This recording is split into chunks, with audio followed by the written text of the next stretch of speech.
Thank you. Good morning. I'm going to ask the question I always ask, and it's a stupid question this morning. Are you excited to be here? Oh my gosh, we started doing church right away. It's good to see my friend Gina. It's been 20 years, I bet. My life has changed some. I'll tell you about it in a second here. It's exciting to be here, though, and celebrate and worship with you this morning, and to share with you a little bit about Mission Guatemala, the ministry that's been so close to my heart over the past four years or so. And as I share with you this morning, I hope that you will see how God can radically bless something that is honorable and good, and there to lift up God's glory in the process. For my life has been radically blessed and radically transformed over the past several years as I've worked in one of the poorest places on earth. Mission Guatemala was a dream of mine that I started with the blessing of Bishop Coiner just over 3 years ago. We celebrated our third anniversary on September 1st of last year. I guess we're getting real close to our fourth year now of doing work in Guatemala. We started with my friend Dave Burns and $10,000 cash that someone gave us as a gift, and that was all we had. And we stepped out on faith and just began to do the things that we felt that God was calling us to do. And I want to share some of those things with you this morning. And really, I've just kind of come to testify and just to share about God's blessings in my life. Before I do, though, I want to ask you this question. Who does know where Guatemala is? If you do, can you raise your hand? Yeah, a lot of people know it's just somewhere down there. Down there. Let me show you a map real quickly so you can get an idea. But Guatemala is not that far away. In fact, it's closer if you board the Delta flight and could fly directly out of Evansville to Guatemala City. It's closer Evansville to Guatemala City than it is Evansville to Los Angeles. So it's not all that far away. It borders Mexico, one country away. Yet Guatemala is one of the poorest countries on the earth. It's the second poorest country in this hemisphere behind Haiti, and very poor in many other ways, which I will share with you this morning. We have a lot of teams and a lot of groups that come down to visit us every year. And in our very first year, our goal was to have 5 teams come down and be a part of the work we were doing. We had 12. It was just amazing how God had blessed us in that. And it was our second or third team that came down. There was a preschool teacher that was in that group that came down, and she and I were working together. Do any of you know a preschool teacher in your life? Anyone that teaches preschool? And that, you got to love them to death, but they look at the world differently. They just look at the world in a different way, and it's a wonderful way. And we're in the midst of working, and I'm kind of panicked. This is my second or third team. I mean, quite honestly, my colleague Dave and I are trying to stay 5 minutes ahead of them because we're just not sure what's going to happen next. And she turns and looks at me, and she says, "You know what? You live in an itsy bitsy spider world." And I thought, what in the world are you talking about? And she said, "Well, sing it with me, and then you'll understand." And so we did, and be prepared because you're going to in just a second, okay? And so we did, and then I understood. Does pretty much everybody here know that song, Itsy Bitsy Spider? Okay, humor me this morning. If you don't want to sing it, get over it, do it anyway. Hand motions are acceptable because I'm going to do them. I just encourage you, you're sitting pretty close together, so on the wiped the spider out part, be careful of the person sitting next to you, okay? But listen to the words. I can't carry a tune in a bucket, so sing real loud, okay? But it's like this, right? The itsy bitsy spider climbed up the water spout. Down came the rain and washed the spider out. Out came the sun and dried up all the rain. And the itsy bitsy spider climbed up the spout again. Gina Moore, you can sing that too. That's just beautiful. But then I got it. I got what she was trying to say, because I do live in an itsy bitsy spider world where people struggle each and every day just trying to get ahead, trying to get somewhere. And it's a world where something always comes along and knocks them back down, and they never seem to get ahead. And she looked at me and she said, you all are the sunshine. She said, you're what comes out and helps dry up that bad moment so that they can have another attempt again at climbing up the water spout. So let me share with you some of the work that we do in Guatemala. One of the things we do is we operate a medical clinic and a dental clinic. Guatemala is very short on good medical care and access to it. 1/3 of the health-related deaths, listen to me here, 1/3 of the health-related deaths in Guatemala are due to diarrhea or pneumonia. Totally curable with access to good medical care. And so we operate a medical clinic that sees people and treats them with dignity and respect as they come in, regardless of how much income they have or how little income they have. We also have a dental clinic to help people care for their teeth, because so many health-related issues can begin in your mouth and move on through the rest of your body. Our first year that we opened the clinic in November of 2010, we had 8 patients pour through our doors. We were wondering if we really needed to have this medical clinic, if it was really going to make a difference. This year, I'm pleased to tell you, we had over 5,300 patients this past year come through our doors who we were able to serve and make a difference in their lives. Probably one of the most significant things beyond the medical clinic is that we have a pharmacy there. We have medicine. In other words, the doctor can say, yes, you're sick, but sorry, I don't have medicine to help you. We have medicine in our clinic. In fact, our pharmacy right now, I know, has more medicine available in our small rural pharmacy than is available in the National Hospital. So this will give you an idea of the difficulty of access to good medical care. So we try to reach out and touch lives and heal lives and make lives better through our doctor and through our dentist.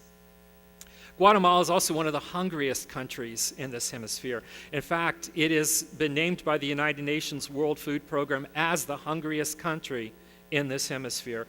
Nearly 55% of the children now suffer from chronic child malnutrition. Nearly 55%. Think of it, over half the children that you would know are suffering from chronic child malnutrition. And so to that means we have a feeding program.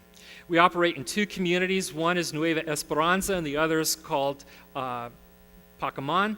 And in those two communities, we feed about 170 children total each and every day, Monday through Friday, 5 days a week, a very healthy, nutritious meal so they can get the calories they need and the nutrition they need that makes a difference in their lives. That's 45,000 plus meals a year if you want to do the math on it.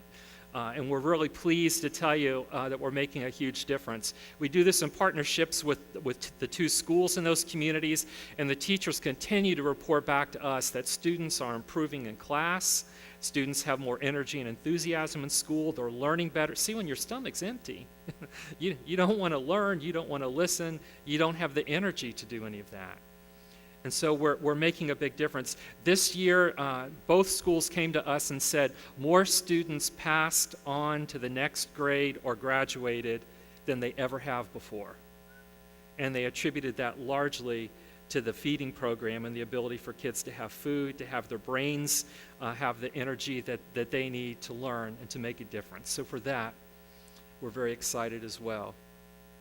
We also operate, and are getting back into operating, we slowed down for just a little while, a stove project, which I'm really excited to tell you about. A stove project. Now you think stove, oh, I got one of those in my kitchen, a GE range, right? No, no. Most of the world still cooks with wood. Most of the developing world still cooks with wood. And the families that we serve mostly cannot afford a stove. So they've got a small house, and in their small house, in the corner of their house, is their kitchen. And their kitchen consists of a round fire that's cooking on the floor of their house so that they can make their tortillas and perhaps heat their beans if they're lucky. Now let me ask you a question. If you started a small fire in the corner of your house in the kitchen, what would the inside of your house end up looking like? Pretty smoke-filled, pretty sooty. And the houses that we walk in to install these stoves with the groups that we take, many of them start coughing. Many of our team members end up coughing and having their lungs burning, and they have to step out of the house during the stove installation because they're not capable of being in there long enough to do it. Just imagine that's where you live and you sleep, and your children play, and your baby sits on the floor while you cook. These stoves are fuel efficient. They use about 60% less wood than you would in just kind of a homemade stove. And most importantly, they have a pipe on them that goes up to the ceiling. We cut a hole in the ceiling, and the smoke is vented out. It's life-changing. It's life-changing. My colleague Dave Burns came back from a stove installation once and shared with me the story of a lady who, in the conversation with her, he learned that she was somewhere around 80 years old. And the more they talked and engaged each other, he said he began to see tears swell up in her eyes. And he asked her what was wrong. Was there anything he could do to help? And she said, I am 80 years old, and in my entire life, I have never cooked standing up, and I've never owned a pair of shoes. All of her life, she had bent down over a campfire to be able to cook. And she said, tonight will be the first time in my life I will ever cook standing up. Now, when you go home and complain about making lunch today, remember this woman and what she's gone through for 80 years of her life to make food. Access to clean water is also a really tough thing, and so we've got a water filter project there that is so simple yet life-changing. We now have water filters in almost all the schools we work with in 18 communities, and we're beginning to try to distribute them to families in need as well. It's a real simple system. You have 2 5-gallon buckets. One sits on top of the other, and the top bucket has a ceramic water filter in it that gets out 99.9%. I'm always wondering whatever happens to that 0.1%. Nothing ever gets out 100%, but it gets out 99.9% of the really bad stuff. You can go down to the creek and just pour water in and drink it right as it comes out the side. Again, it's life-changing, and it also helps prevent a lot of those diarrhea issues and other issues that end up plaguing families and small children. Again, the next time you turn on your tap at home or in the kitchen, or you let the water run a little bit long while you're brushing your teeth or whatever, remember that is a precious commodity that most of the world does not have, fresh water at the turn of a knob. We do a lot of other things. The last thing I'll just share with you about, though, is the teams that we have come down from the United States. This year we will have 23 mission teams come down from the States to work with us, and they will go out and work in rural communities, making a difference and changing lives. This particular team I've got a picture of here is working at a school in a community called Kaliak. And in Kaliak, they had about 65, 70 children in the school. They had one outhouse that was filling up, and the children were having to go home to use the bathroom because they just couldn't deal with that anymore. It was health-wise a horrible thing. It was education-wise a horrible thing because education isn't that great to begin with, and then you have kids leaving school to go to the bathroom and come back. It's a problem. So we had a team come in, and that school now has flush toilets and bathroom for boys, flush toilets and a bathroom for girls, and a bathroom for the teachers as well. We don't just do these things as handouts. Before we got there, all the men of the community gathered together for 3 weeks and dug the deepest, most impressive septic hole I've ever seen in my life. I kid you not, you could drop a rock down this thing and I cannot hear it hit the bottom. It was the most perfect round hole, and I asked them, how did you dig it? And they said, well, we kept digging down as far as we could until the ladder wouldn't go any further, and then we put 2 posts up above the hole, we put a rope over and a bucket, and the smallest guy went down and kept digging until we hit the area we wanted to hit and would just send dirt up out of the bucket. These are people that work hard, and they're ready to work hard. They just need a little help in the process. In short, what we do is we call ourselves a Matthew 25 ministry. We care for the least, the last, and the lost in God's world. When people are hungry, we try to provide for them. When people need clothing, we try to provide for them. When people are sick, we try to provide for them. When people need help with learning, we try to provide for them. We try to be God's loving hands and hearts in a hurting part of the world that struggles each and every day. You know, the story of the sheep and the goats is an interesting story. Many pastors would get up and preach it as a salvation story about how you have to do these things to enter the kingdom of heaven. But I don't really think that's what that story's about, because I don't think we enter the kingdom of God by our works righteousness, by the works that we do. I think this scripture passage this morning is one that informs us that if we know Jesus in our hearts and in our lives, we will be transformed. We will become new beings.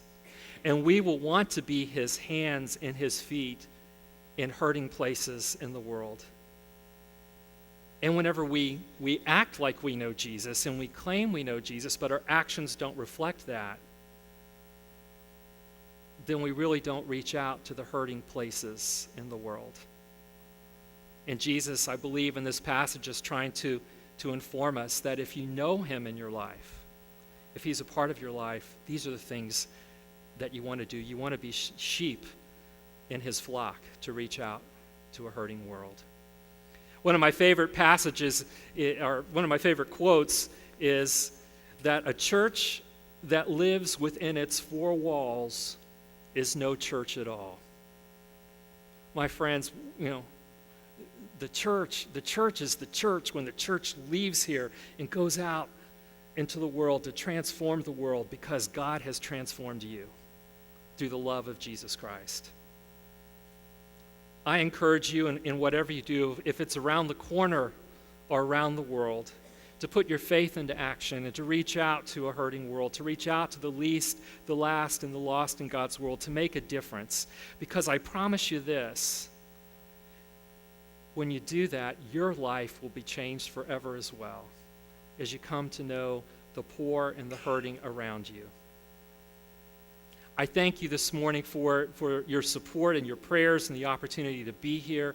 I understand my goal was to be finished in time for you to beat the Baptist of Ponderosa. So I hope I have been able to do that this morning. It has been I got him going with that, Chris. It has been a joy to be here to worship with you this morning. If I lived in Princeton, I would want to call this my church home. I've just felt loved and welcomed in here, and for that, I thank you very much. And again, I just encourage you to continue to do what you can to reach out and help a hurting world. For outside those doors here in Princeton and far beyond, the world is a difficult and challenging place. May God continue to